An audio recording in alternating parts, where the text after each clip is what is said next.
이 사람들이에요.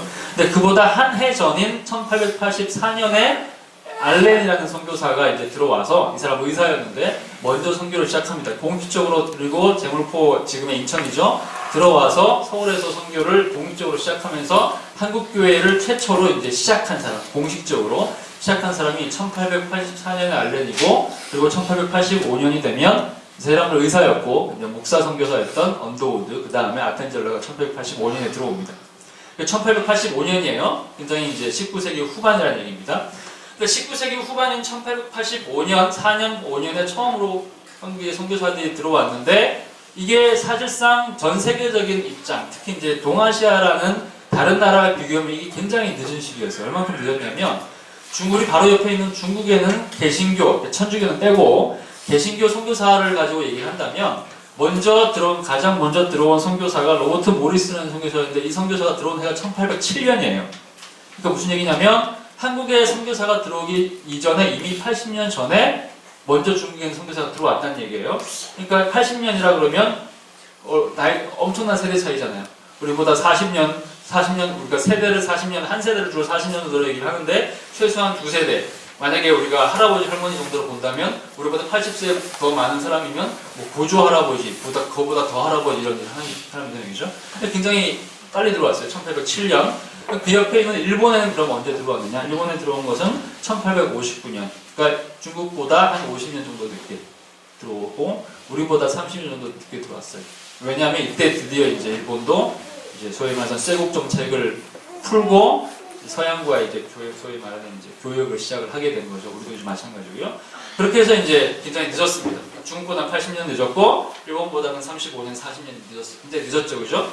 그런데 굉장히 재미있는 사건 중에 하나는 뭐냐면요. 한국이라는 나라가 한 1910년 정도가 되면, 선교사가 들어온 지 한 30년 정도가 지난 이후에 1910년 정도의 통계를 본다면 어떻게 되냐면, 이미 1910년 정도면 중국은 이미 100년이 지났을 때고, 그다음 일본은 60년 정도가 지났을 때잖아요, 그죠? 그런데 중국의 당시의 기독교인 비율은 100년이 지난 이후에도 한 3%가 넘지 않았어요. 일본은 0.05% 정도를 여전히 넘지 않았습니다. 100년 정도가 지난 그 시점에도. 근데 한국에는 1910년 정도가 되면 인구의 최소한 5%, 10% 정도가 굉장히 빠른 속도로 기독교인이 됐죠.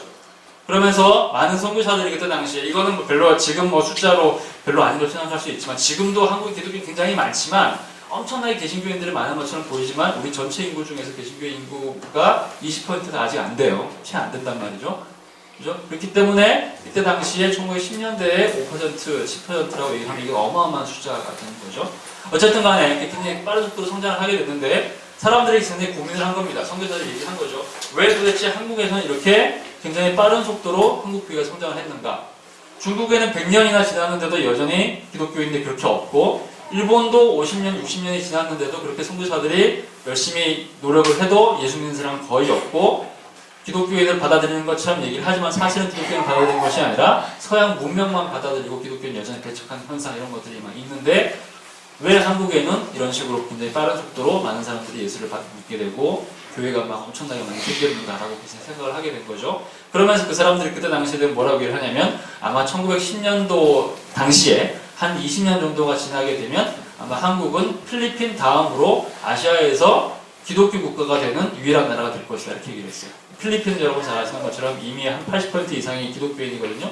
왜냐하면 여기는 아마 이미 전부터 스페인하고 미국의 지배를 받으면서 거의 한 200~300년 동안 식민지였기 때문에 카톨릭 인구가 굉장히 많죠. 그러니까 이미 이 나라는 제껴놓고 개신교가 늦게 들어온 19세기에 들어온 나라들 중에서 한국이 아마도 가장 먼저 기독교 국가가 될 것이다, 굉장히 긍정적으로 이 사람들이 이제 얘기한 겁니다.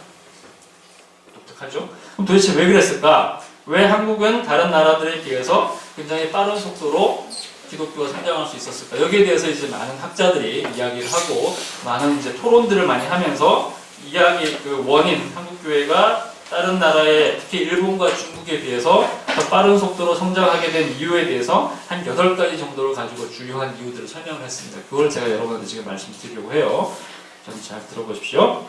첫 번째는요, 1884년 5년 얘기를 했죠, 그죠? 근데 그때 당시의 시기가 한국이라는 나라가 소위 말해서 나라가 거의 끝장나는 그런 시기였기 때문에 너무나도 절망적인 상황이었기 때문에 이 나라가 사람들이 어떤 희망의 어떤 끈을 찾기 위해서 그때 당시에 처음 들어온 기독교를, 개신교를 굉장히 열심으로 사람들이 이제 수용했다라는 그런 얘기가 있어요. 무슨 얘기냐면요. 1876년에, 그러니까 선교사들이 들어오기 한 5년 전인 1876년에 한국에서 드디어 최초로 다른 나라랑 이제 수교를 맺게 돼요. 중국이 아닌 다른 나라랑 처음으로 수교를 맺게 되는데 그 수교 이름이 강화도 조약이죠. 그죠? 여러분 들어보셨죠? 그죠? 강화도 조약이라는 수교를 맺게 되면서 우리나라 그 전까지 거의 중국의 식민지처럼 또 중국의 이제 종속국처럼 그렇게 있다가 드디어 중국을 버리고 우리는 더 이상 중국과 함께 운명을 같이 하지 않겠다라고 얘기를 하면서 이제 우리가 스스로 독립하겠다는 의지를 표현한 것이 이제 강화도 조약이거든요. 그렇게 해서 처음으로 사실 우리나라가 중국의 허락을 받지 않은 상태에서 처음으로 우리 스스로 독립된 국가로서 다른 나라랑 계약을 맺게 되고, 그리고 이어서 1880년에 이제 서양 국가랑 처음으로 미국과 함께 이제 수교를 맺는단 말이에요. 근데 맺고 난 이후에 문제는 우리가 독립한 나라로서 중국과 관계없이 우리 스스로가 독립된 나라로서 조약을 맺고 세계에 우리나라 이름을 떨쳐보자라고 얘기를 했는데, 그렇게 맺고 난 이후에 실제로 우리가 그런 식으로 독립된 국가로서 다른 나라의 이름을 떨치는 국가 되었냐? 그건 아니거든요. 어떻게 됐냐면 오히려 그 이후에 중국과 일본과의 쟁탈전, 여러분 아시는 청일전쟁이 있었죠, 그죠? 그렇게 청일전쟁을 통해서 이전에 식민지처럼 우리를 지배하려고 노력했었던 중국을 떨쳐버리고 일본이 우리나라에서 지배권을 획득하는 그런 계기가 일어나게 되고, 그리고 10년 뒤에는 러일 전쟁이라고 여러분 아시죠? 그죠? 러시아와 일본이 전쟁을 하면서 일본이 또 이제 러시아한테 아무도 예상하지 못했지만 이기게 되면서 결국에는 우리가 1876년부터 소위 독립된 국가로서 우리의 위상을 떨치려고 노력을 했지만 사실상 정세는 그렇게 흘러간 것이 아니라 오히려 일본한테 오히려 종속국이 점점 더 되어가는 그런 시기가 됐단 말이죠. 그러면서 1905년이 되면 우리가 잘 아는 것처럼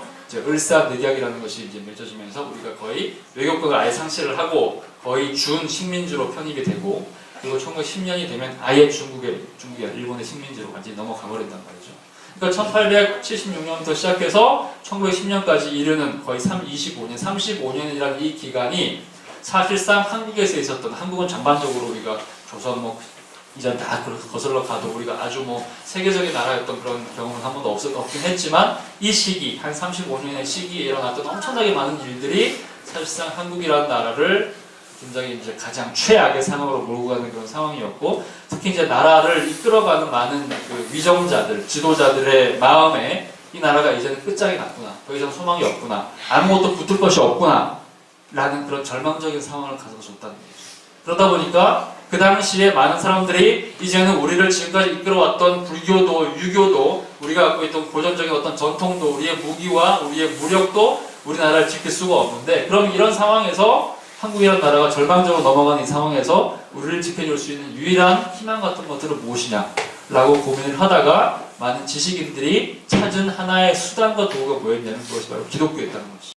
예수님과 사람들이 특히 이제 이것은 굉장히 정치적이거나 또는 문화적이고 사회적인 요소들이 많이 있는데, 예를 들면 외국에서 들어온 영국이나 미국이라는 나라를 보니까 이 나라들은 소위 말하는 개신교 국가들이라는 얘기예요. 굉장히 열심히 개신교를 믿고 굉장히 열심히 하나님을 섬기는 나라인데, 이 나라들을 보니까 예수를 잘 믿어서 이렇게 부강하게 된 것 같다.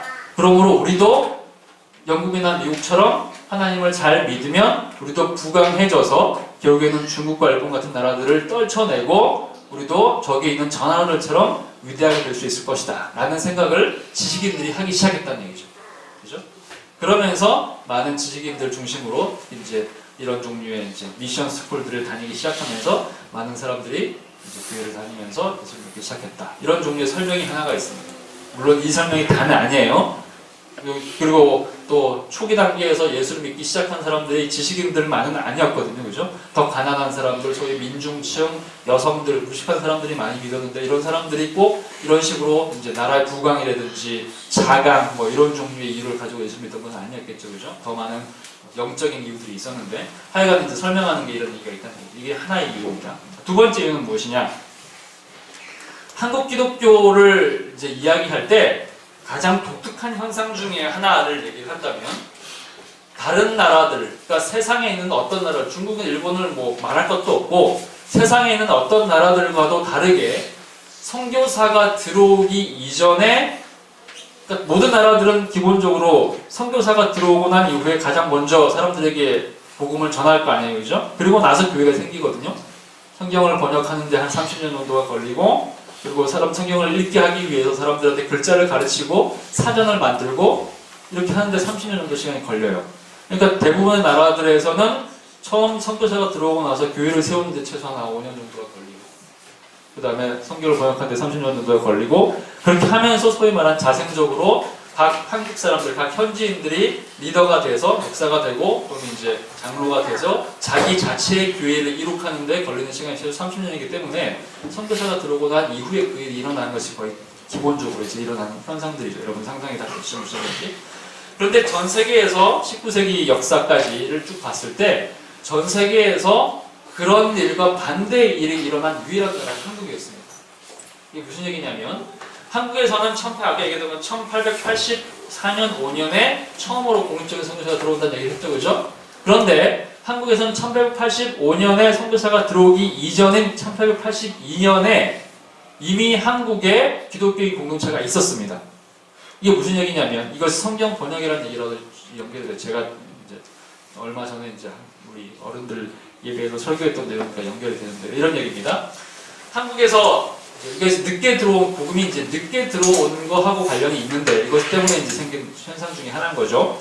1870년대가 되면 이미 그때만 하더라도 이제 한국에서는 여전히 이제 기독교가 이제 들어오지 못한 상황이 있었는데 1870년대가 되면 서북 지방, 오늘날 이제 평양 쪽에 있는 사람들 중에서 일부가 당시 이제 무역을 하는 사람들, 상업을 하면서 장사를 하는 사람들이었는데 여기 있는 사람들이 이제 중국으로 넘어가서 만주에 넘어가가지고 만주에 있는 이제 중국인들, 그 다음에 거기 모여 있는 여러 나라에서 온 상인들을 대상으로 무역을 하는 사람들이 있었습니다. 근데 그 중에 이제 황해도 소래라는 지역에 있는 사람들이 있었는데 이 사람들이 이제 무역을 하러 이제 왔다 갔다 하는 거예요. 왔다 갔다 하면서 어느 날 만주에 있는 이제 고려문이라는 곳에 가서 장사를 하는데 거기서 생전 처음으로 이 사람들의 역사상, 이 한국 사람들의 역사상 처음으로 얼굴이 우리와처럼 생기지 않은 사람들, 얼굴이 하얗고 키가 크고 코가 무지하게 큰 거의 괴물같이 생긴 사람들을 이 사람들이 처음으로 이제 만나게 된 겁니다. 근데 그 사람들이 누구였냐면 스코틀랜드 사람들이었는데 당시 만주에 들어와서 선교를 하는 사람들이었습니다. 이 사람들을 처음 만났는데 이거 말하자면 한국 땅 내에서 이 선교사를 만난 것이 아니라 한국 땅 외부에서 선교사를 만난 거예요. 이 선교사들을 만나가지고 이 사람들을 만났는데 이 사람들을 이 선교사들이 한국 사람들을 역사상 처음으로 보고 거기서 이 사람들 중에서 일부를 데려다가 거기서 성경 공부를 시키기 시작합니다. 그러니까 처음으로 이제 복음을 전한 거예요.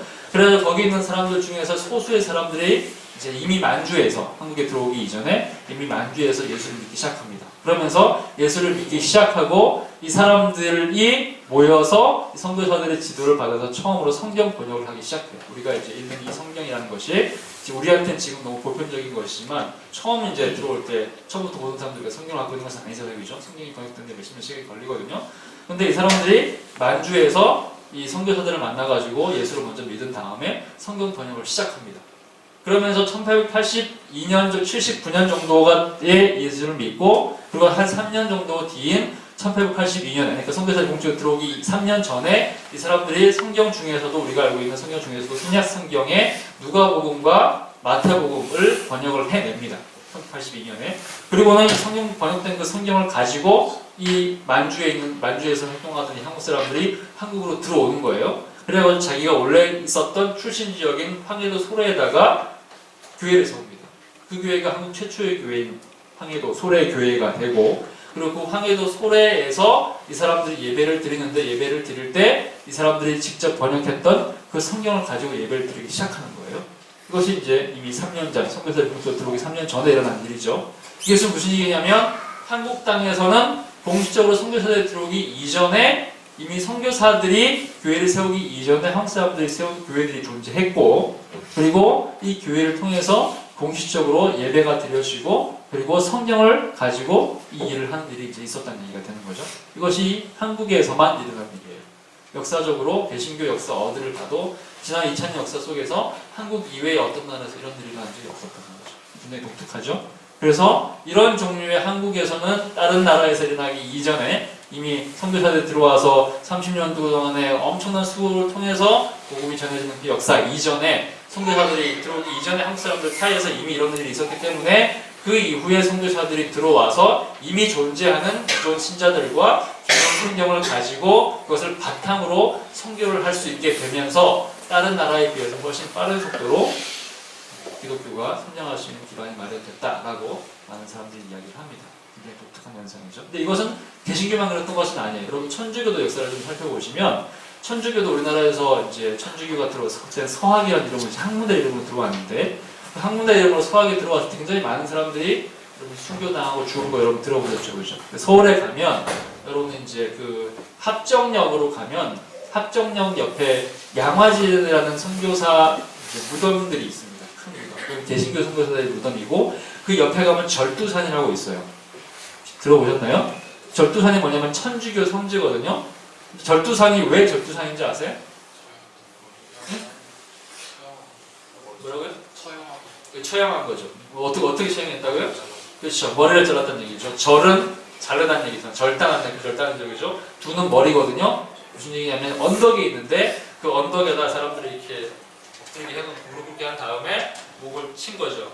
목이 이제 바다 밑으로 떨어지는 거, 강이 아니라 한강으로 떨어지는 거예요. 이게 이제 절두산입니다. 그 절두산 성지라는 데가 있어요.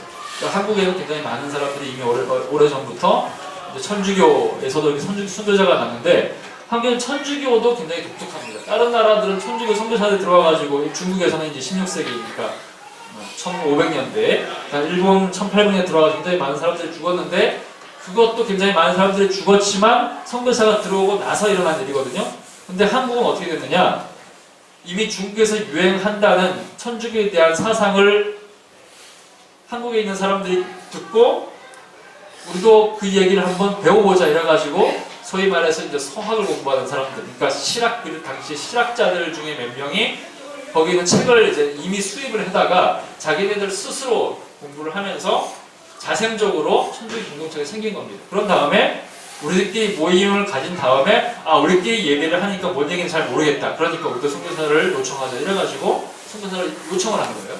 그러니까 먼저 우리끼리 예배를 드리고 난 이후에 선교사를 요청하는 것. 이것도 천주교 역사에서 한국에서만 일어난 일입니다.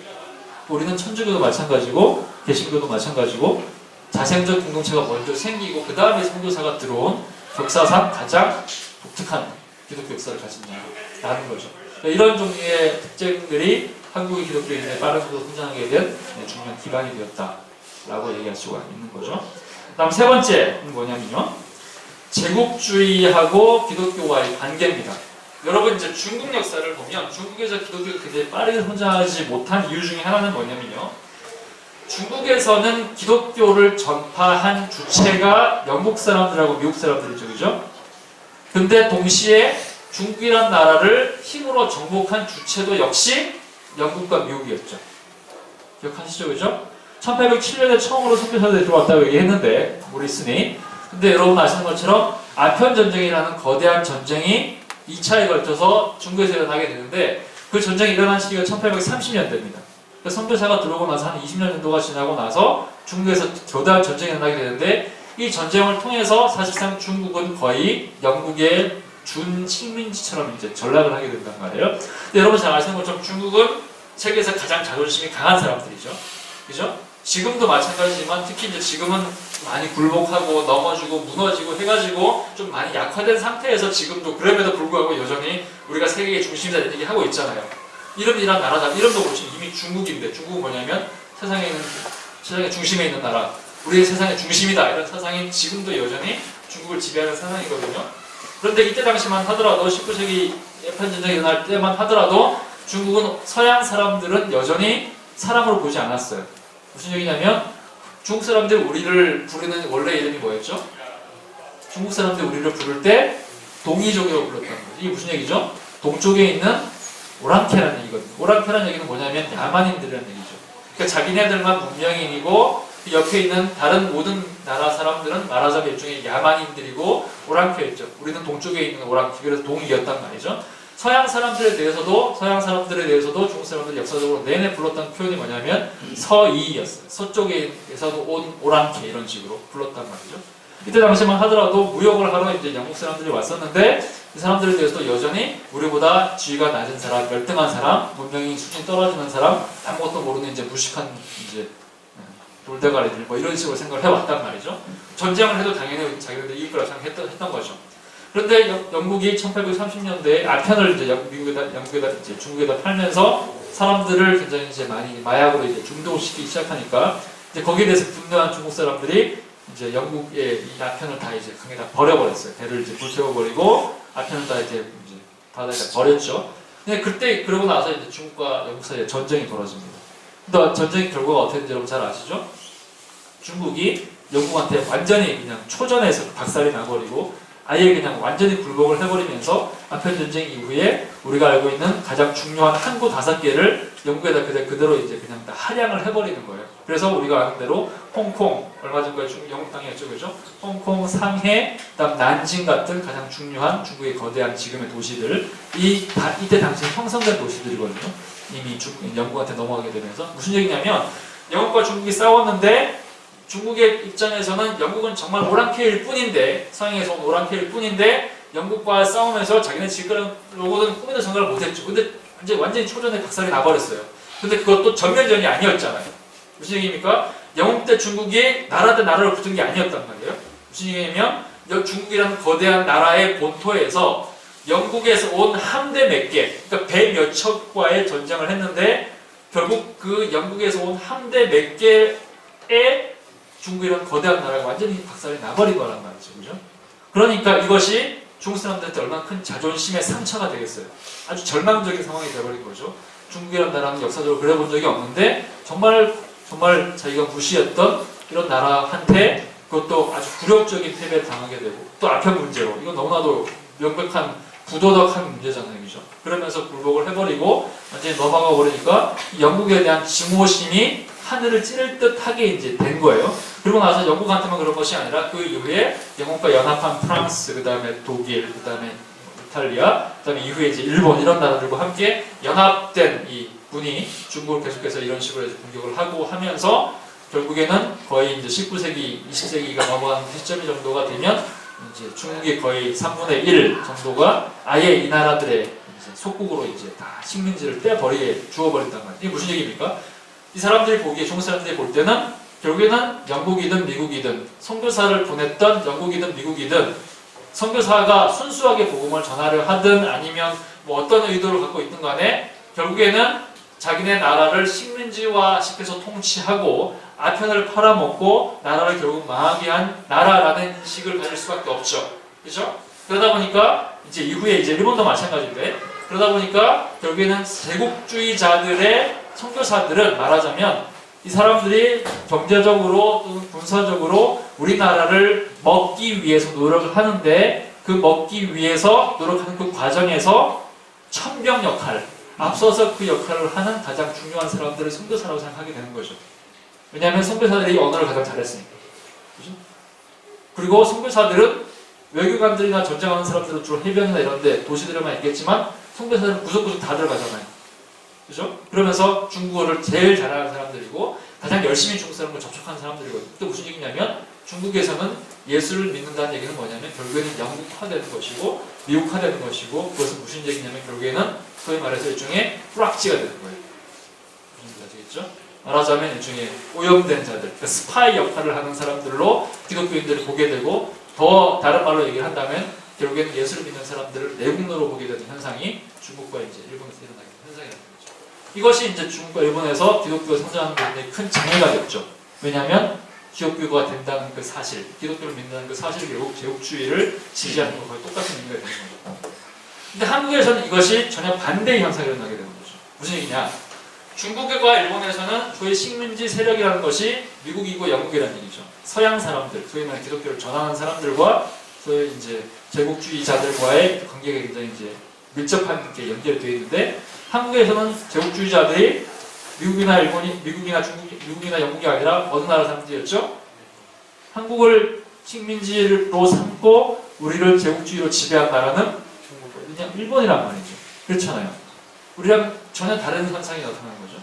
그러니까 일본이란 나라가 우리를 지배하게 되면서 이 나라는 전혀 기독교와 관계가 없고 오히려 일본의 현지에서는 기독교를 핍박하는 현상이 일어나게 돼요. 그래서 무슨 얘기냐면 한국에서는 기독교를 받아들이는 것이 오히려 제국주의를 받아들이는 것이 아니라 제국주의를 반대하는 가장 중요한 하나의 수단과 도구로서 기독교가 받아들여졌다는 얘기가 되는 거죠. 그죠? 그리고 일본에 저항하는 수단으로서의 기독교, 그리고 일본에 저항하는 수단으로서의 영국과 미국이라는 나라를 우리가 이제 친구로 삼게 되는 굉장히 중요한 역할.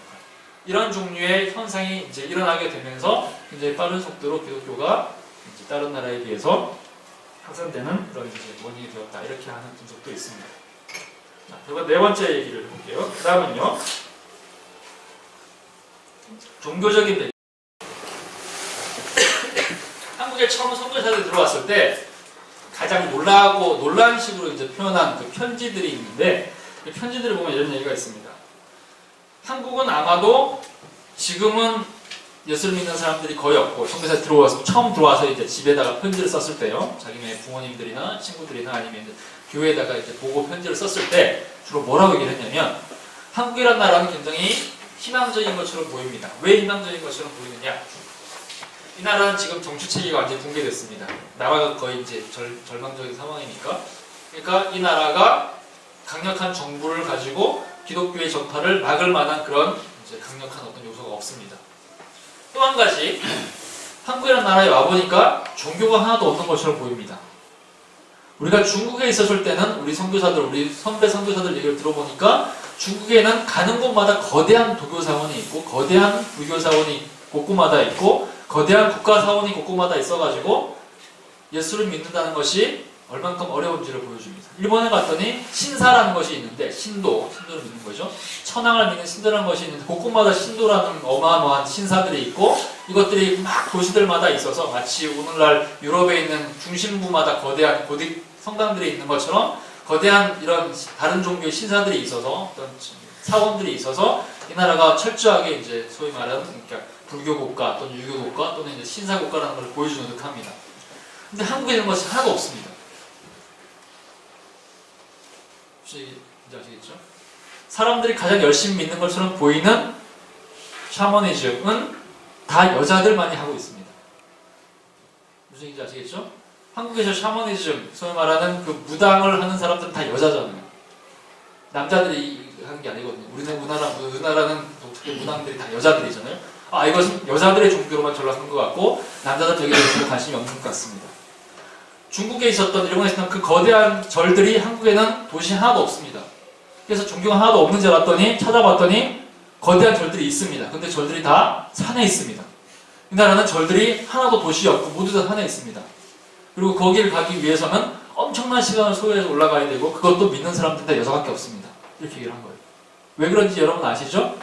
이제 우리 한국에서는 조선시대가 되면서 불교를 이제 억제하기 시작하잖아요. 그죠? 그러면서 고려의 국교였던 불교를 억압하면서 다 도망가는 거죠. 그래서 다 산으로 가고 그러면서 유교 국가가 되면서 남자들은 다 유교에 집착을 하게 되니까 불교에 가서 이제 절에 가서 뭐 시주하고 공양하는 사람들은 주로 다 여자들이었고 그것도 뭐 철저하게 이제 불교 의식을 행한다기보다는 이제 주로 아이가 없었을 때 아이를 갖게 해달라고 얘기를 한다거나 특히 아들이 없었을 때 아들을 갖게 해달라고 이제 빌기 위해서 주로 이제 산에 올라가서 탑돌이하고 뭐 이런 식으로 이제 한단 말이죠. 굉장히 이제 거의 샤머니즘이랑 결합이 되는 거죠. 이런 식으로 보니까 한국에는 선교사를 볼 때는 기독교가 들어갔을 때 그것을 제어할 만한 강력한 종교 체제가 없다라고 이제 생각을 하게 된 거예요. 그런 식으로 해서 초기 단계에서 선교사들이 굉장히 긍정적으로 이제 기독교가 들어갈 만한 종교적 배경을 생각했었죠.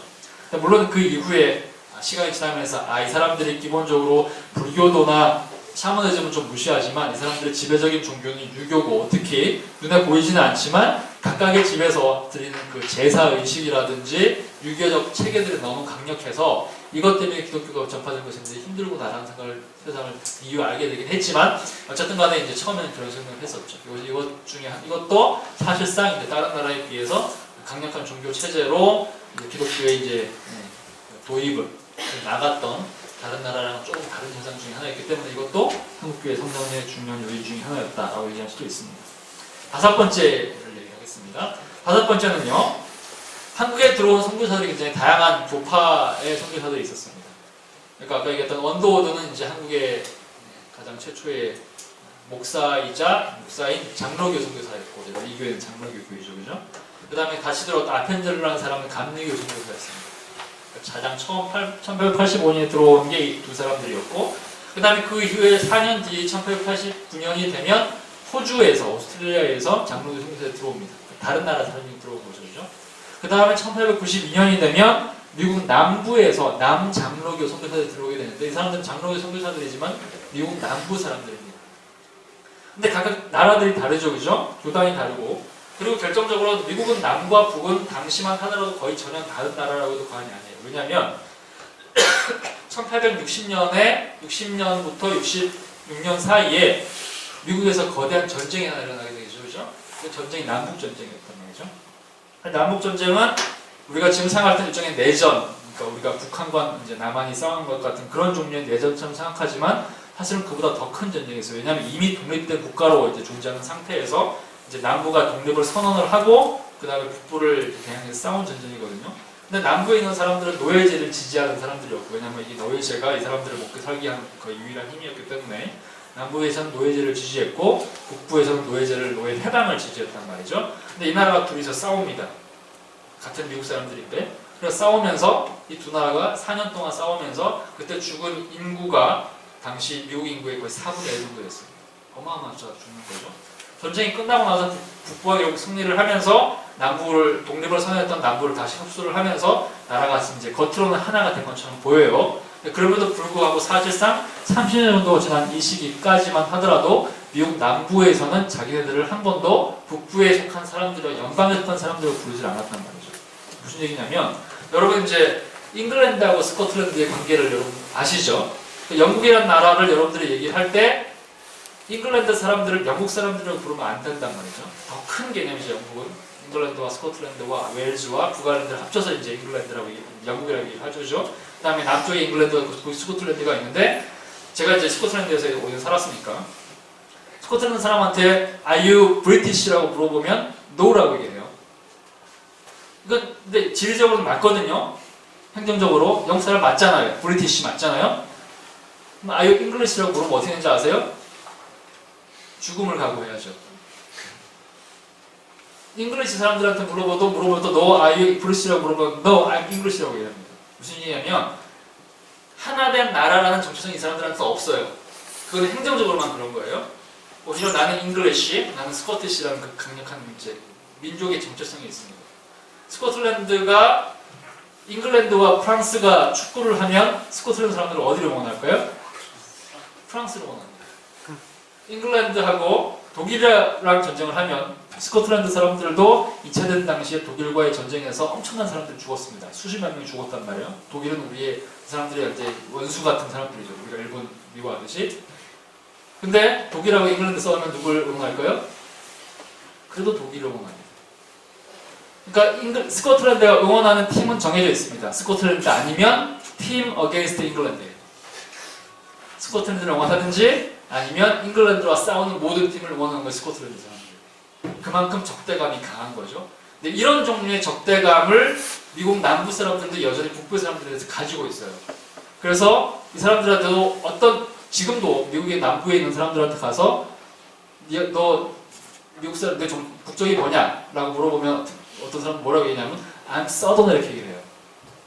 무슨 얘기냐면 난 미국 사람이 아니고 난 남부 사람이라고 얘기해요. 난 남쪽 사람. 이것을 하나의 이제 국격적으로 생각하면 그만큼 북부에 대한 적대감이 강한 사람들. 그래서 이미 이때 당시만 하더라도 미국에 있는 장로교가 남과 북으로 나눠져 있었고 선교도 따로따로 하고, 그랬기 때문에 전 세계에 나가서 밖에 나가서 선교를 할 때도 북과 남 사이에 같이 공존하거나 협력하는 일이 없었어요. 미국에서도 이미 그렇게 적대를 하고 있었기 때문에. 그런데 한국에서 어떤 일이 벌어졌냐면요, 다른 모든 나라들에는 선교지에 가서 선교사들이 이제 사역을 할 때 일종의 굉장히 강력한 경쟁 체제에 들어갑니다. 그래서 남장로교 선교사들이 베이스를 한 3개를 만든다. 그러면 북장로교 선교사들은 이 남장로교 선교사를 지지 않기 위해서 베이스를 4개를 만들고, 장로교 선교사를 4개를 만들었으면 감리교 선교사는 거기에 지지 않기 위해서 베이스를 5개를 만들어요. 그런 식으로 해서 모든 선교지에서 일종의 강력한 경쟁 체제가 일어나게 되고 서로 막 싸우는 거예요. 끊임없이 싸우고 쟁탈전하고 그러니까 스틸링이라는 표현이 있습니다. 양도 독실도 하게 되고 오늘날의 우리 한국에 있는 많은 교회들 중에서도 서로 이제 저런 교인 쟁탈들이랑 하는 거 있잖아요. 이런 일들이 예쁜 성도들이 있거든요. 그런데 한국에서는 이런 일이 일어나지 않았습니다. 무슨 얘기냐면 거의 같은 배경의 선교사들이 다 들어왔음에도 불구하고 한국에서는 가장 처음 들어올 때부터 85년에 들어올 때부터 선교사들 가운데서 이제 감리교 선교사들 가운데, 감리교 선교사들 가운데, 그리고 이제 북부 선교사들과 남부 선교사들 가운데, 호주 사람과 캐나다 사람과 미국 사람 가운데 거의 분쟁이 없었습니다. 처음부터 이 사람들이 하나가 돼서 어떻게 얘기를 했냐면 우리는 들어와서 이 나라에다가 미국 교회를 세우고자 한 것이 아니고 호주 교회를 세우러 온 것이 아니고 호주 장로교를 세우러 온 것이 아니기 때문에 우리는 이 나라에 있는 이 사람들이 스스로 자립해서 자기네 한국 교회를 이끌어갈 수 있도록 도와줘야 되는 것이 우리의 사명이다. 우리 교회를 세우는 것이 아니다. 그러므로 우리는 이곳에다가 단 하나의 한국 교회, 복음주의 신앙을 가진 단 하나의 한국 교회를 세우겠다라고 선언을 하고는 이 사람들이 모여가지고 소위 말하는 연합국회라는 것을 만들고 그런 식으로 교회를 세우기로 결정을 합니다. 그렇게 해서 이 사람들이 거의 한 20년 동안 거의 한 몸이 돼서 철저하게 연합하고 하나가 돼서 복음을 전하고 그리고 복음을 전해서 교회가 세워진 이후에는 한국 사람들한테 시간이 지나가 얼마 이후에는 한국 사람들의 목사가 세워지게 되면 자기네들이 갖고 있던 고난을 내려놓고 한국 사람들한테 이제 권력을 이양을 하는 거예요. 그렇게 해서 자체적으로 한국 교회가 세워질 수 있도록 큰 노력을 하게 되죠. 이것이 한국에서 일어난 굉장히 중요한 일 중에 하나입니다. 그래서 다른 나라에서 일어났던 경쟁 체제, 그 다음에 끊임없이 분열하고 싸우는 것 때문에 굉장히 이미지가 나빠질 거예요. 그렇게 되면. 근데 한국에서 초기에 기독교 상황에서 그런 일이 일어나지 않았죠. 한국 사람들이 볼 때는 늘 연합하고 협력하고 서로 하나가 돼서 같이 나가는 것을 보고 아 기독교인이 되면 이런 식으로 분쟁하지 않고 서로 사랑하게 되는 것이구나라는 것들을 이제 모범으로 보여주게 된 것이죠. 그러면 오늘날 한국교회는 이때는 이랬는데 그럼 지금은 왜 그러느냐?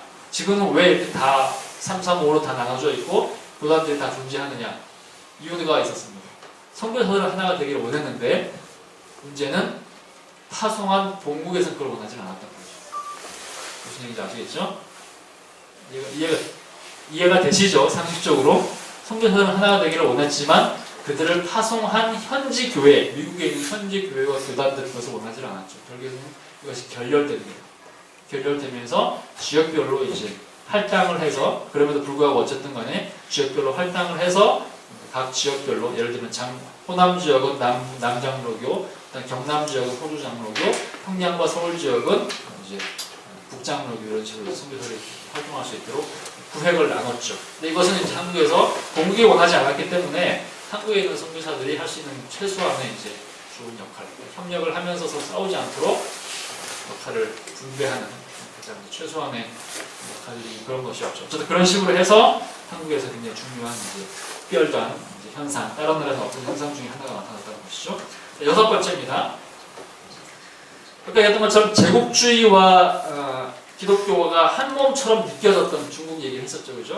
그렇기 때문에 마찬가지로 중국 사람들이 자기네 민족주의, 예를 들면 우리나라처럼 3.1운동 같은 이런 말하자면 독립운동 같은 거잖아요, 그죠?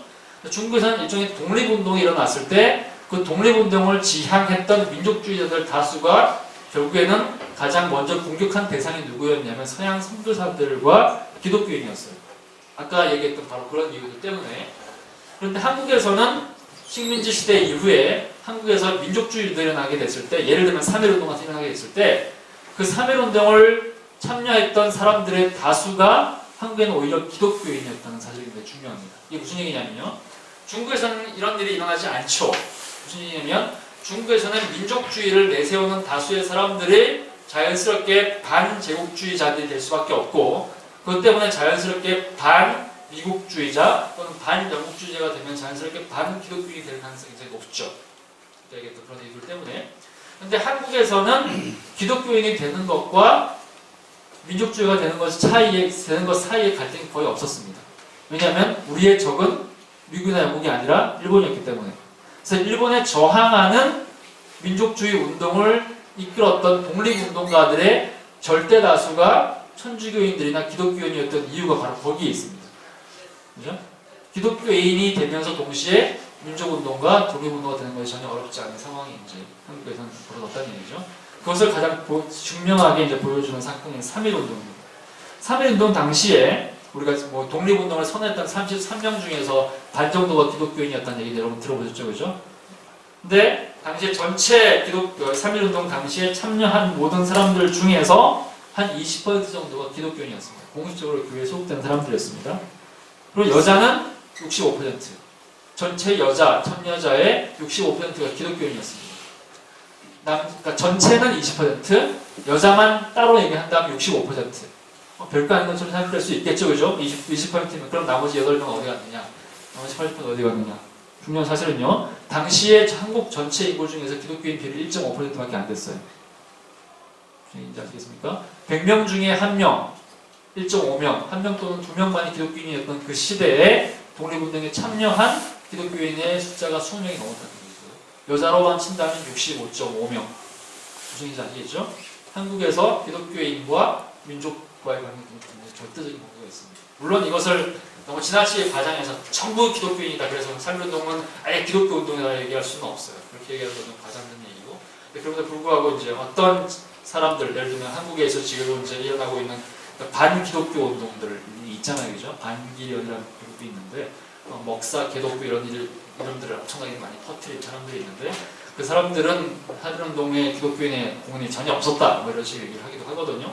물론 이제 우리 과장을 피해야 되기도 하고 어쨌든 간에 이제 그럼에도 불구하고 분명한 통계가 있습니다. 이 점에서는 한국 기독교는 어쨌든 중국과 이제 일본과는 다른 어떤 특별한 모습을 보여주었다는 거죠. 그 다음에 7번째 끝나갑니다. 7번째는요, 한국에는 이제 아직 가장 중요한 현상이라고 얘기할 수 있는데, 지금까지 얘기했던 6가지 정도의 현상은 일종의 사회부적인, 사회 학문적이고 굉장히 이제 상식적이고 정치 사회적인 해석입니다. 신앙적인 해석은 아닌 거죠. 그런 종류의 현상들이 일어날 수밖에 없었던 사회 문화적인 배경이 있었다, 이런 얘기에서 이제 얘기가 되는 거라면, 지금 얘기하는 이것은 굉장히 신앙적인 이유, 종교적인 이유입니다. 무슨 얘기냐면요, 한국에는 부흥이 있었습니다. 여러분 1907년에 있었던 평양 대붕이라고 들어보시죠, 그죠? 평양 대붕이라는 사건이 한국에 있었습니다. 중국에서도 부흥이 있었어요. 강력한 부흥이 있었는데 중국에는 나라를 다 뒤엎을 만한 부흥이 있지 않았습니다. 부흥이 있긴 있었는데 굉장히 워낙에 거대하기 때문에 한국이라는 나라보다 43배 크거든요, 중국은. 그러니까 어떤 한 지역에서 부흥이 일어나게 돼도 그 부흥이 그 동네에만 머물러 있는 경우들이 많습니다. 확장된다고 하더라도 중국에는 성이라는 표현을 쓰잖아요, 그죠? 각 성에만 머물러 있죠. 더 이상 안 퍼져나가는 거죠. 왜 안 퍼져나가느냐? 한 청을 지나고 나면 일단 땅이 덩어리가 너무 넓어가지고 쉽지가 않아요. 그 다음 왜 다르냐? 기후가 다르고 지리가 다릅니다. 그 다음에 사는 민족이 달라져요. 사용하는 언어가 다릅니다. 그죠? 사투리도 너무 달라서 서로 전혀 이해할 수 없을 만큼 같단 말이죠. 그리고 각 지역들마다 특색들이 있어요.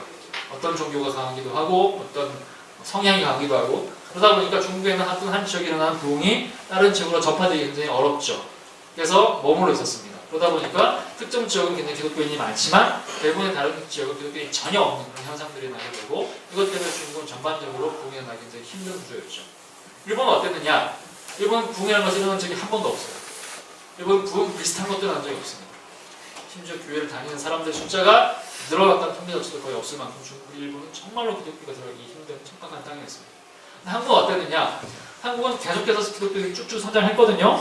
그런데 1907년이 되면 지금까지 있었던 성장을 다 뒤집을 만큼 더 강력한 형태의 부흥이 이제 일어나게 되죠. 1903년에 이미 원산에서 부흥운동이 일어나게 되고, 그 다음에 1907년에 평양에서 부흥이 일어나게 되고, 그리고 1909년과 10년이 되면 당시 100만인 구령운동이라 가지고 소위 말하는 대규모 전도 캠페인을 일어나게 되는데, 그러니까 1900년대라는 한 10년 정도 어간에 한국이 엄청난 부흥이 일어나게 되면서 평양에서 시작된 그 부흥이 한국 전체로 퍼져나가게 되면서 이 당시에 이 10년 기간 동안에 기독교인의 숫자가 1901년을 기준으로 해서 1910년 정도를 기준으로 본다면 전체 인구의 한 3배 정도까지 늘어나게 돼요. 한 10년 정도 사이에. 이것은 1907년이 이제 정점이었던 거죠. 이런 종류의 강력한 역사가 한국에 있었습니다. 한국에 있었단 말이죠. 그러면서 이 부흥을 통해서 여러분들 들어보셨겠지만, 사람들이 앞에 지금까지 지은 모든 죄를 공개적으로 사람들 앞에 나와가지고 회개하고, 선교사가 나와가지고 나는 한국 사람들을 지금까지 멸시했었습니다. 이 사람들은 무식한 사람들이고 더러운 사람들이고 위생관념이 전혀 없는 사람들이고 가르쳐줘도 뭔가 모르는 사람들이고 끊임없이 거짓말만 하는 사람들, 교회에 와서 순수하게 복음을 들으려고 하는 것이 아니라 교회에 쌀이나 얻으러 오고 돈이나 얻으러 오는 그런 사람들로 생각하고 나는 사람들을 미워했는데 오늘 이후에 지금까지 나의 지은 모든 죄를 다 여러분한테 고백하고 회개합니다. 저를 용서해 주십시오. 이러면서 선교사 앞에 나가서 막 엉엉 울면서 막 이렇게 회개하는 분들이 있고, 그 다음에 교회 장로가 나와가지고 제가 지금까지 선교사를 미워했는데 이 선교사가 지금까지 저를 무시했고 저를 별로 사랑하지 않은 것처럼 느껴져서 막 이제 했는데 제가 막 회개합니다. 막 울고 둘이서 막 끌어안고 막 엉엉 울고 한국 교인이 나와가지고 제가 지금까지 저기 있는 저 한국 김 목사를 제가 지금까지 원수로 생각했는데 이러저러한 이유들 생각했는데 제가 그래서 얼마큼 잘못한 거죠. 이러면서 이제 사람들 앞에 나가지고 막 이제 고백을 하는 거예요. 근데 그것이 굉장히 처음에는 선교사를 볼 때 처음에는 이것이 굉장히 형식적인 것이거나 또는 사람들한테 보여주기 위한 것을 했단 말이죠. 근데 처음에는 그렇게 시작을 했을 수도 있겠죠. 근데 1907년에 쓰던 그 부흥의 여러 가지 기록들을 보면 그것이 얼만큼 진심이었는지가 드러나게 되죠. 이런 일들이 일어나고 난 이후에 평양이 거의 말 그대로 이제 전반적으로 거의 성령으로 가득 찬 곳인 것처럼 변화가 되고 사람들이 이제 말로만 얘기한 것이 아니라 사람들로부터 이제 뭔가 꼰 거, 빌린 거 이런 것들이 있으면 다 갖다 주고 다 되갚아주고 누군가의 돈을 훔쳤다 그러면 도둑들이 회개해가지고 자기가 가진 훔쳤던 모든 돈을 다 원래 주인한테 갖다 주고 이런 종류의 현상이 막 이렇게 일어나는 거예요. 근데 이렇게 이것이 한 3, 4년 동안 막 계속해서 이제 전 세계로 전국으로 퍼졌단 말이죠. 특히 이제 교회를 중심으로.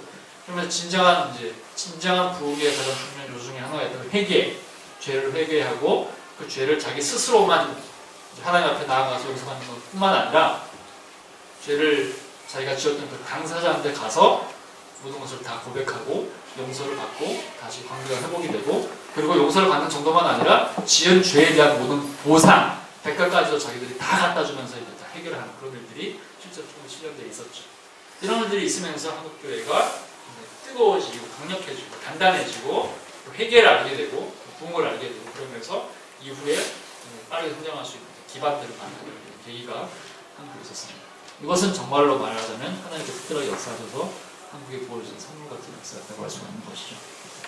마지막입니다. 아까 얘기했던 것처럼 한국교회는 또 이제 협력에 대해서 굉장히 중요한 얘기를 했었는데 또 한 가지는 뭐냐면요.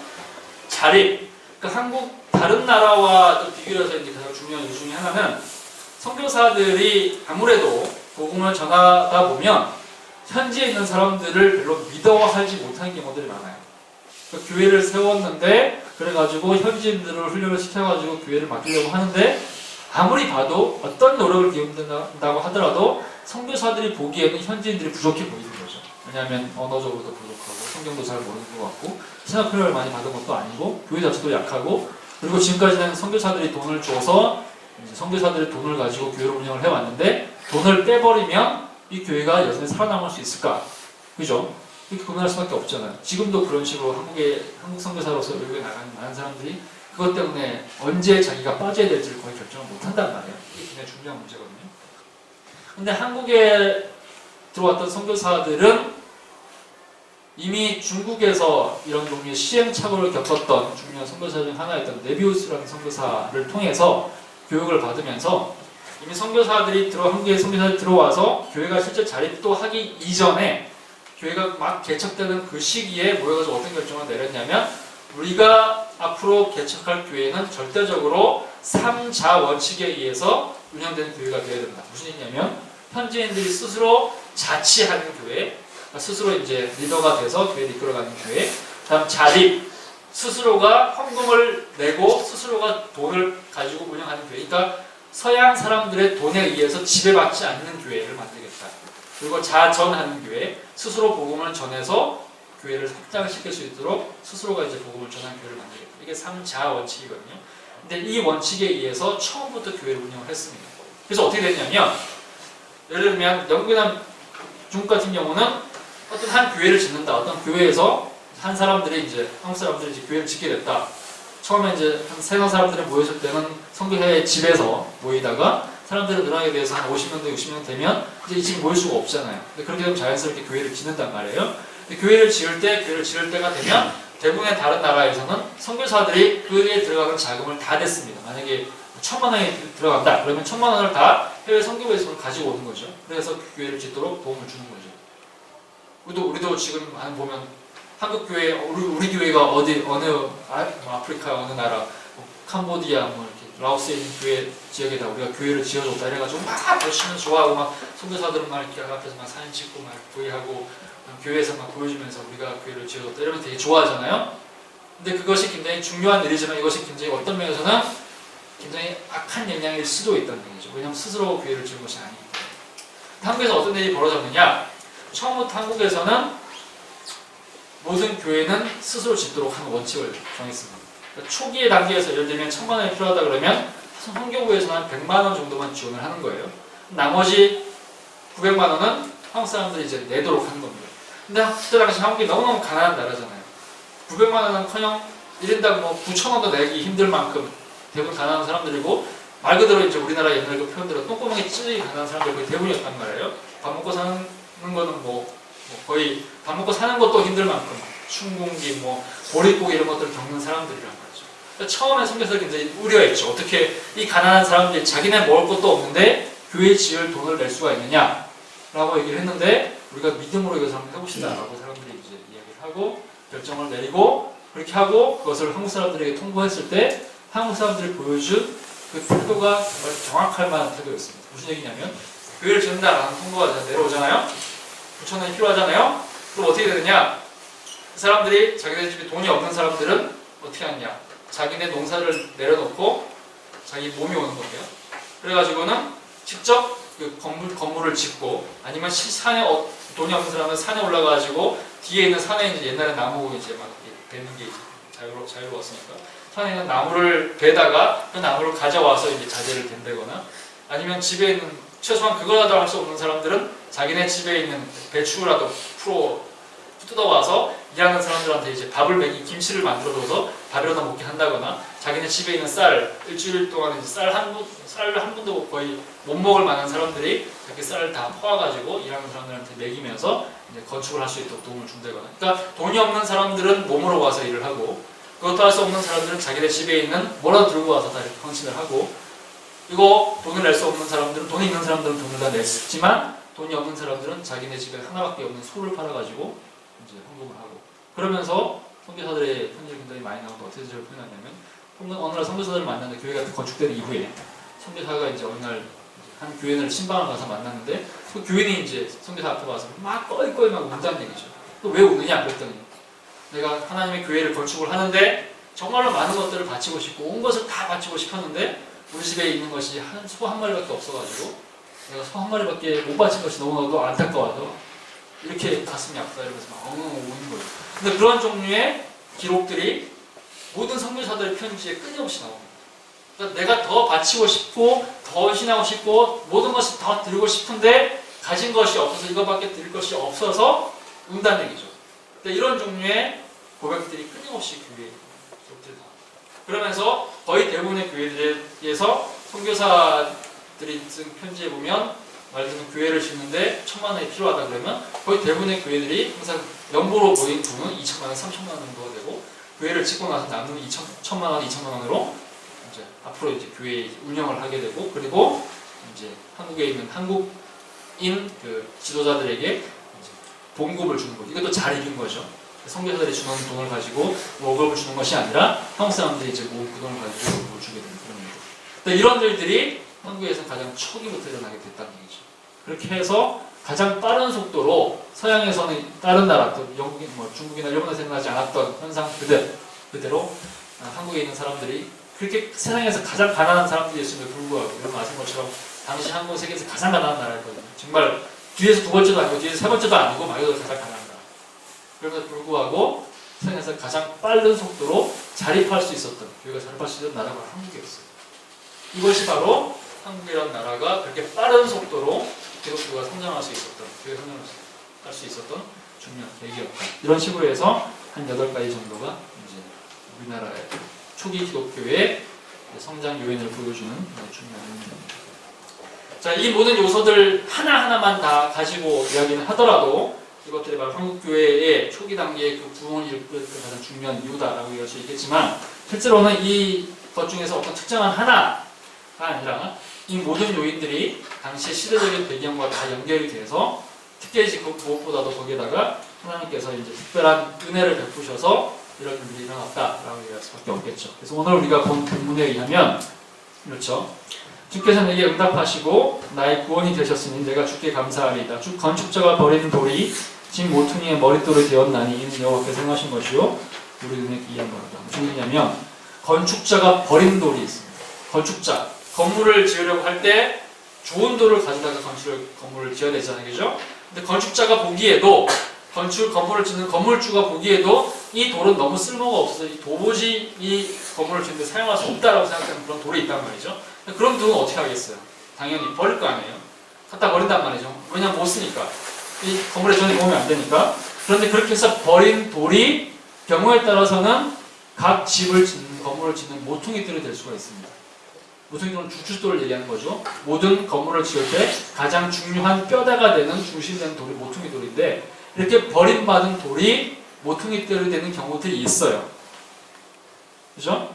이것은 무슨 얘기냐? 성경에 의하면 하나님께서 행하신 일이고 우리 눈에 기이한 거다. 우리에겐 너무나도 신기하고 이상한 일처럼 보이지만 그것이 하나님께서 행하시면 건축자들이 버린 돌이 하나님 나라를 위해서 가장 중요한 돌로 사용될 수 있는 돌이 될 수 있다는 얘기가 되는 거죠. 19세기 후반에 한국은 말하자면 버림받은 나라였죠.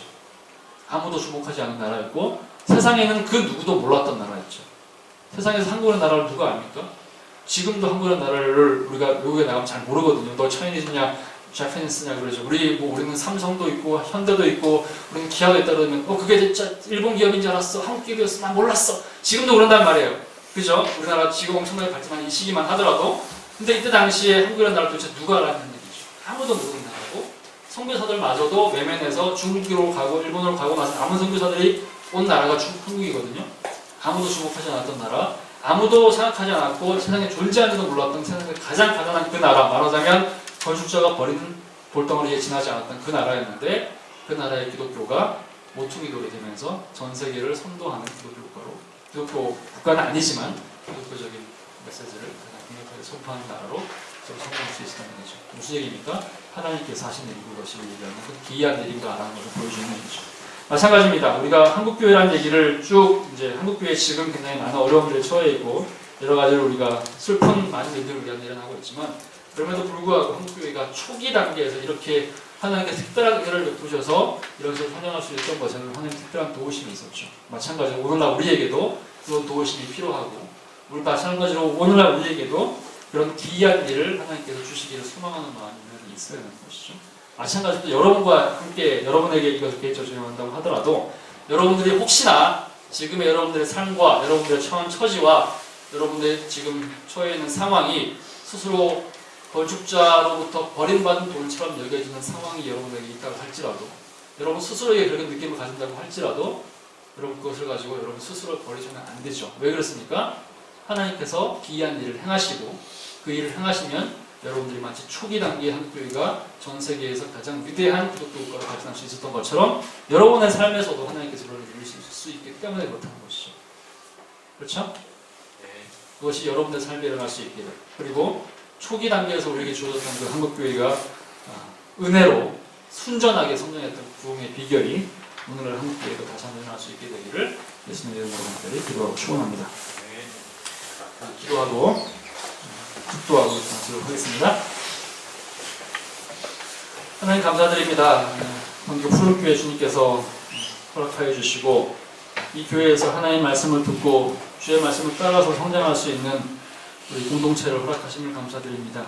우리가 작게 시작해서 마치 건축자가 버린 돌처럼 작게 시작해서 지금은 여전히 미약하고 가진 것이 없고 보여줄 만한 것이 어떤 것처럼 보임에도 불구하고 하나님께서 이 교회를 모퉁이돌로 삼으셔서 하나님 나라를 위해서 그 영광의 확장을 위해서 온전히 사용하실 것을 믿습니다. 하나님 우리에게 처하진 각자 여기 속한 모든 멤버 하나하나 처해 있는 삶의 현실이 어렵고 또 난제로 가득 차 있고 슬픔과 어둠으로 가득 차 있어서 아무것도 버리지 않는 것처럼 보이고 마치 버림받은 것처럼 보인다고 할지라도 주님께서 이들을 사용하셔서 가장 좋은 모퉁이돌로 사용할 수 있음을 믿사오니 하나님 이들의 삶에 하나하나 개입하여 주시고 가장 선한 길로 가장 아름다운 길로 이끌어 주옵소서. 지금은 우리 주 예수 그리스도의 은혜와 하나님의 사랑과 성령님의 함께하심과 교통하심이 광교 푸른교회 모든 공동체 속한 하나님의 사람들 한 사람 한 사람과 그들의 진로와 그들의 기도와 그들의 삶과 그들의 공부와 그들의 아픔과 눈물 속에 영원토록 함께하시기를 간절히 축원하옵나이다.